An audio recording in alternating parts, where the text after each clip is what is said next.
Oh, ma terre bien-aimée. De retour sur ses terres après 2 mois d'absence, Tatiana ne peut que constater l'ampleur des dégâts et se demande encore comment les animaux qu'elle a laissés derrière elle ont pu échapper à la mort. Ils ont survécu. Ils ont attendu 2 mois. Et puis, il y a la maison que l'on retrouve, ou du moins, ce qu'il en reste. Nation fraternelle, jusqu'au dernier moment, je ne m'attendais à rien de tel. À une telle agression, à une telle destruction. Je suis venue, j'ai embrassé le sol. Je l'ai simplement embrassé. Ma maison, il n'y a plus rien ici.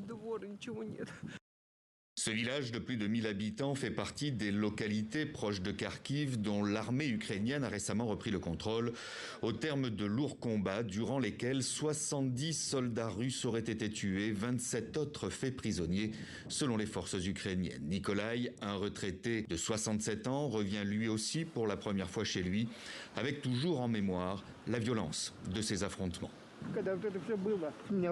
Quand tout cela s'est passé, j'ai été projeté par l'explosion. J'ai été blessé à la tête. Je n'ai rien entendu pendant 3 jours. Je saignais des oreilles. Plus tard, une autre fichue chose est arrivée. Du lanceur positionné là-bas. Je l'ai entendu venir, frapper, je suis sorti. J'ai envoyé ma femme au sous-sol de mon ami.